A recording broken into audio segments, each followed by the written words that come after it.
Salut à tous, c'est Lunaris. Aujourd'hui on se retrouve pour le test d'une dashcam. Vous allez voir que ce modèle a la particularité d'avoir un objectif rotatif.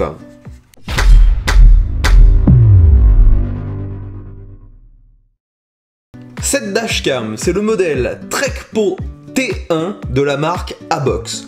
Donc c'est une dashcam. Les dashcams, je le rappelle, c'est une caméra que l'on met sur le pare-brise afin de filmer en permanence ce qui se passe devant le véhicule et avoir des preuves de qui est responsable en cas d'accident. Cette dashcam, c'est un produit qui est disponible sur Amazon pour environ 50 € et comme je vous l'ai montré dans l'introduction, sa particularité, c'est que vous avez ici un objectif qui est rotatif. Donc pourquoi mettre un objectif rotatif sur cette dashcam? Eh bien tout simplement, c'est afin de pouvoir filmer aussi bien ce qui se passe devant la voiture, donc l'usage principal d'une dashcam, et aussi éventuellement ce qui se passe à l'intérieur du véhicule. Si par exemple vous voulez filmer un délire entre amis ou simplement surveiller ce qui se passe derrière vous. Au niveau des caractéristiques techniques, c'est une caméra relativement classique. Elle filme en 1080 30 images par seconde, c'est stocké sur une petite carte SD qui est là au-dessus. La carte SD bien sûr n'est pas fournie. J'ai utilisé avec cette caméra une carte micro SD de 16 Go, ce qui me donne environ 3 heures d'autonomie. Bien sûr, si vous avez envie, vous pouvez parfaitement mettre des cartes de plus grosse capacité. Le maximum autorisé dans cette caméra, c'est 64 Go. Vous pouvez visualiser ce que la caméra filme sur le petit écran à l'arrière. Par contre, cet écran a un défaut, il n'est pas au même format que l'image qui est enregistrée. Quand vous enregistrez l'image, forcément, le capteur, lui, enregistre en 16/9, mais l'écran, ici, n'est pas vraiment sur un format 16/9. Ce qui fait que quand vous regardez le retour dans l'écran, ça fait une image déformée, assez désagréable. Mais le fichier, à la fin, lui, a un format vraiment standard. Comme toutes les dashcams, ce n'est pas un produit qui est destiné à être utilisé en dehors du véhicule. Vous n'avez pas vraiment de batterie à l'intérieur. Vous devez en permanence relier ce dispositif à une alimentation en USB. L'alimentation, bien sûr, est fournie. Vous avez largement suffisamment de câbles pour le brancher sur votre allume-cigare. Le petit défaut, par contre, c'est que la prise d'alimentation fournie avec ce dispositif est quand même assez volumineuse et disgracieuse. C'est pas forcément facile à cacher quand vous voulez laisser ça en permanence dans votre voiture. Je rappelle également que c'est une dashcam, donc ça filme en continu. Au bout d'un certain temps, lorsque la caméra a rayé à saturation sur la carte mémoire, eh bien tout simplement elle supprime le fichier le plus ancien et réécrit par-dessus. Donc si un jour vous avez un accident et que vous voulez garder en mémoire ce qui a été filmé, vous devez débrancher cette caméra et bien garder la carte mémoire. Si vous continuez de l'utiliser pendant longtemps, vous risquez tout simplement que les preuves soient effacées par des nouveaux fichiers. Comme je vous l'ai dit, vous pouvez aussi utiliser cette caméra afin de filmer ce qui se passe à l'intérieur du véhicule et pour ça, vous avez au dos, juste ici, un petit micro pour enregistrer l'audio. Malheureusement, l'audio est d'une qualité assez médiocre, je vous laisse écouter ça tout de suite. On peut voir que la caméra est en train de faire la mise au point sur le ciel, donc au final on me voit pratiquement pas. Je ne sais pas si on m'entend bien.